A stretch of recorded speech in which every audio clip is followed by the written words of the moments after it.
안녕하세요, 형부TV입니다. 오늘은 AI 산업에서 왜 전력 확보와 같은 인프라 투자가 최근에 그 중요성이 날로 강조되고 있는지 말씀드리고, 증시 관점에서 투자 포인트 및 수혜 기업까지 같이 공부해 보도록 하겠습니다. AI 산업에 투자하는 초기 미국 빅테크들 입장에서 처음에는 GPU를 얼마나 확보하느냐가 중요했습니다. 예를 들어서 챗GPT와 같은 생성형 AI를 만들려면 수많은 데이터를 반복해서 계산해야 하는데 일반 CPU만으로는 시간이 너무 오래 걸렸던 거죠. 그래서 엔비디아 H100과 같은 AI용 GPU가 필요를 했습니다. 그래서 빅테크들은 GPU를 최대한 많이 선점하려고 경쟁했었던 거죠. 그런데 최근에는 상황이 한 단계 바뀌고 있습니다. GPU를 확보했다고 바로 AI 서비스를 돌릴 수 있는 것은 아니기 때문입니다. GPU 수만 장을 한꺼번에 가동하려면 엄청난 전기가 필요합니다. 열을 식힐 냉각 설비도 필요하고 안정적으로 전력을 공급할 송전선과 변전소 그리고 변압기까지 필요하죠. 즉 전기와 물을 엄청나게 사용하기 때문에 거대한 인프라 투자를 필연적으로 동반합니다. 미국은 2000년대 중반 이후 오랫동안 전력 소비가 거의 늘지 않았습니다. 가전제품과 조명의 전력 효율이 점차 좋아졌고 제조업 공장도 인건비가 저렴한 동남아시아라든지 남미 등 해외 국가로 많이 빠져나갔기 때문입니다. 전력회사 입장에서는 굳이 발전소와 송전망을 급하게 늘릴 이유가 없었습니다. 그런데 최근 분위기가 달라졌습니다. 데이터 센터가 빠르게 늘고 있고 트럼프 시대의 리쇼어링 정책을 적극적으로 펼치면서 반도체와 배터리, 자동차 공장 등 많은 산업의 공장들이 다시 미국으로 돌아오고 있죠. 이런 배경 탓에 전력 수요가 급증하기 시작했습니다. 특히 데이터 센터는 일반 건물과 다릅니다. 서버가 하루 24시간 돌아야 하고 잠깐이라도 전력이 끊기면 안 됩니다. 전기 사용량만 단순히 많은 것이 아니고 안정적인 전력 공급과 또 비상 전력까지 함께 필요합니다. 미국 에너지부는 특히 데이터 센터가 2023년 미국 전체 전력 소비의 약 4%를 차지했지만 2028년에는 최대 12% 수준까지 올라갈 수 있다고 전망을 했습니다. 전국에서 사용하는 전기의 10분의 1 정도를 데이터 센터가 쓸 수 있다는 얘기죠.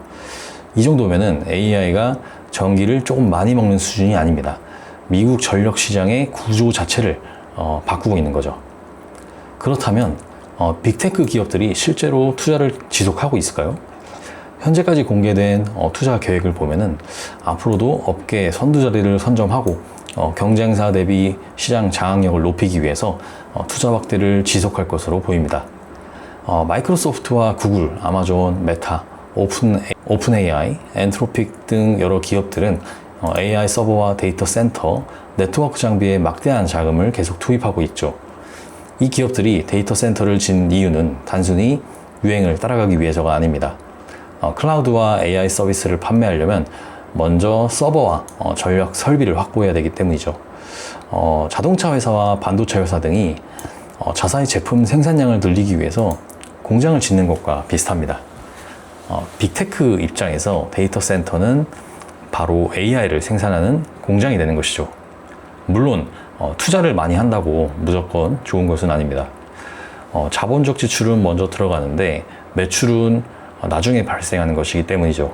따라서 앞으로 증시에서는 단순히 얼마나 많이 투자했냐 보다는 투자한 만큼 AI 매출과 현금이 실제로 들어오느냐를 따져서 그것을 주가에 반영할 것입니다.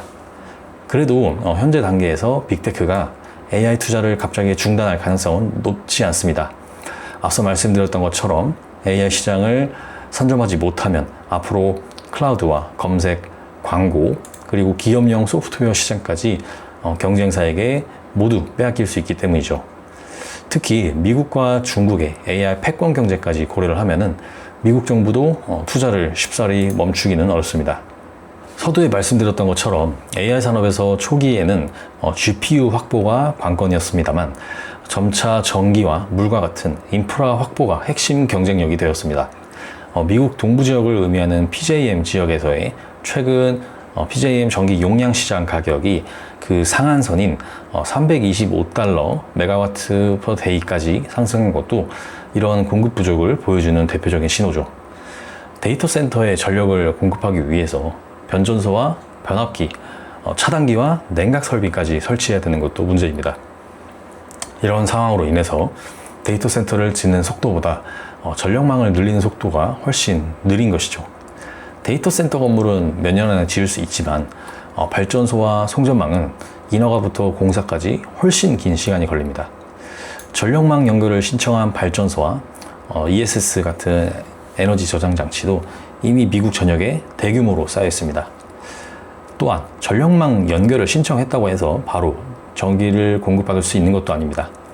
전력회사는 먼저 해당 시설을 연결을 해도 기존 송전선과 변전소가 과부하되지 않는지 확인하는 절차가 필요합니다.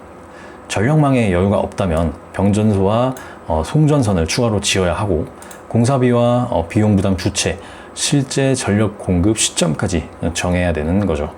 이런 과정을 개통 연결 심사라고 합니다. 최근에는 데이터 센터와 발전소의 연결 신청이 한꺼번에 몰리면서 개통 연결 심사와 전력망 보강 등의 전체적인 시간이 너무 오래 걸려 요즘 데이터 센터 업계에서는 언제 전기를 공급받을 수 있는지가 핵심 경쟁력이 되고 있습니다. 잠깐 여담이지만 전기 외에 데이터 센터의 물 사용량도 중요한 문제입니다. 고성능 GPU와 같은 반도체에서 나오는 열을 식히기 위해서 냉각수가 반드시 필요하기 때문입니다. 다만 모든 데이터 센터가 똑같은 양의 물을 쓰는 것은 아닙니다. 시설 규모와 지역 기후, 냉각 방식에 따라서 사용량이 크게 달라지는 것이죠. 물을 적게 사용하는 공냉식 냉각을 적용할 수도 있지만 이 경우 냉각에 필요한 전력이 더 늘어날 수 있습니다. 반대로 물을 이용한 증발식 냉각은 전력 소비를 줄일 수 있지만 되려 물 사용량은 증가하는 것이죠. 이렇듯 물을 아끼면 전기를 더 쓰고 전기를 아끼면 물을 더 쓸 수 있는 일종의 트레이드 오프 구조라는 것입니다.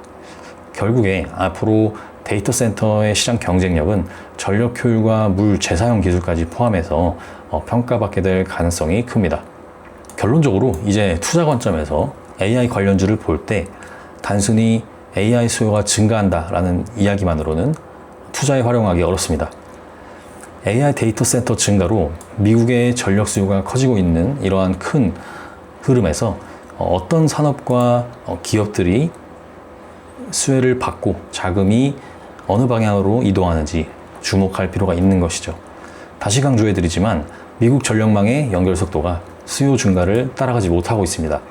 심지어 미국 전력망의 가장 큰 문제는 발전소만 부족한 게 아니라는 거죠.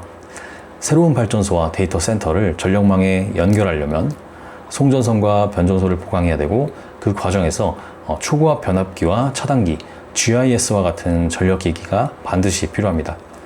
결국에 미국의 발전 설비 부족과 개통 병목은 중장기적으로 전력기기 발주 증가로 이어질 가능성이 높습니다. 그런데 공급도 빠르게 늘리기가 어려운 상황입니다. 단순히 공장 부지를 확보하고 공장을 건설했다고 해서 생산량이 곧바로 선형적으로 증가하지는 않는 것이죠. 예를 들어서 초고압 변압기 같은 공장의 경우 자동차처럼 표준화된 제품을 컨베이어에서 빠르게 찍어내는 구조가 아닙니다. 고객별로 주문 제작 비중이 높아서 기본적으로 다품종 생산이기도 하고, 그리고 와인딩이라고 부르는 그런 권선 작업과 절연, 조립 과정에서 기본적으로 승용공의 손이 많이 필요합니다. 완성된 제품도 바로 출하되는 것이 아니고 대형 고전압 시험 설비에서 하나씩 그 기능을 검증을 해야 됩니다. 그래서 공장을 증설해도 인력 교육과 고객사 인증 그리고 수율 안정화까지 절대적인 시간이 필요해서 실제 생산량은 천천히 증가하는 것이죠. 이 때문에 설비상 단순 생산 능력 지표와 실제 생산해낼 수 있는 양 사이에 일정한 시간차가 발생합니다. 이러한 구조는 전력기기 기업의 공급자 우위가 단기간에 무너지기 어려운 이유가 되는 것이죠. 최근에 미국 정부가 대형 변압기 등 일부 전력망 관련 품목의 관세를 한시적으로 완화한 것도 같은 맥락으로 볼 수 있습니다. 트럼프 정부에서 관세를 남발하고 있는 상황에서 미국이 자국 산업 보호보다 전력망 장비의 원활한 조달을 우선해야 될 정도로 공급 부족을 심각하게 보고 있다는 신호로 해석할 수 있는 것이죠. 그렇다면 전력기기 기업을 볼 때 투자자 관점에서 무엇을 확인해야 될까요? 가장 먼저 볼 것은 기존의 수주 잔고보다 신규 수주입니다. 새롭게 들어오는 주문이 줄기 시작하면 기존 수주 잔고가 많더라도 업황은 그 기업의 고점을 먼저 의심할 수 있습니다. 반대로 수요가 탄탄한 북미 지역을 중심으로 신규 수주가 계속 증가된다면 수요가 아직 건재하다는 의미겠죠. 두 번째로는 신규 계약 가격입니다. 이 수요가 튼튼한 상황에서 과거보다 높은 가격으로 수주가 계속 이어지고 있는지, 납기가 길어도 고객이 계약을 유지하고 있는지를 봐야 됩니다. 공급 부족이 지속되고 있는 현 상황과 같은 구조에서는 전력기기 업체의 가격 협상력이 유지될 가능성이 높습니다. 세 번째로는 제품 구성을 확인해야겠죠. 같은 전력기기 기업이라도 단순 변압기 비중이 높은지, 초고압 변압기와 GIS와 같은 고수익 제품 비중이 높은지에 따라서 수익성이 다릅니다. 특히 미국향 초고압 제품 비중이 높을수록 현재 공급 부족 국면에서 더 큰 수혜를 받을 수 있습니다. 네 번째로는 공장 증설의 실제 진행 상황입니다. 공장을 단순히 짓는다는 발표만 볼 것이 아니고 신규 설비가 언제 가동되고 가동률은 얼마나 되고 고객사 인증은 언제 완료되는지를 확인해야 됩니다. 증설 초기에는 인건비와 감가상각비가 먼저 늘어나면서 영업이익률이 일시적으로 낮아질 수도 있습니다. 인건비와 감가상각비로 인해서 손해를 본 만큼 그 이상으로 매출 확대에 따른 영업이익이 높아야 하는 것이죠. 마지막으로 현금 흐름을 봐야 됩니다. 수주가 증가하면 기업은 생산을 위해서 원재료와 재고를 먼저 확보해야 됩니다. 이 과정에서 매출과 영업이익은 증가하지만 실제 현금은 원자재 구입비와 같은 것에 묶일 수 있습니다. 따라서 수주 잔고와 영업이익뿐만 아니고 영업 현금 흐름이 함께 개선되고 있는지도 확인할 필요가 있습니다. 지금까지 내용을 정리를 하면은 결론적으로 미국 전력망의 병목이 전력기기 기업의 기회가 되는 것은 확실히 맞습니다. 하지만 그 기회를 실제 이익과 현금으로 바꾸는 기업을 골라내는 것이 투자자의 역할이 되겠죠. 마지막으로 국내외 수혜 기업에 대해서 잠깐 언급하고 마치겠습니다.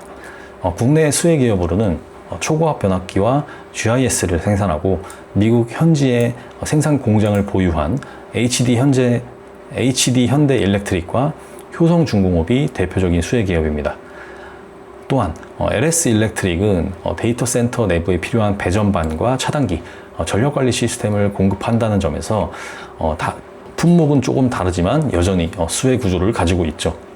이 밖에도 북미 변압기 수주를 확대하고 있는 일진전기와 산일전기, 그리고 미국 송전망용 초고압 케이블을 공급하는 대한전선도 관련 기업으로 볼 수 있습니다.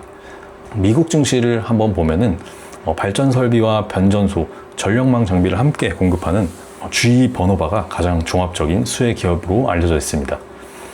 또한 데이터 센터 내부의 배전 그리고 전력 관리 장비를 맡고 있는 이튼, 그 밖에도 전력과 냉각 설비의 품목을 담당하고 있는 버티브, 마지막으로 송전선과 변전소를 실제로 건설하는 기업으로 퀀타 서비스가 대표적으로 있습니다. 오늘 영상 내용은 여기까지 하도록 하겠습니다. 다음에 뵙죠.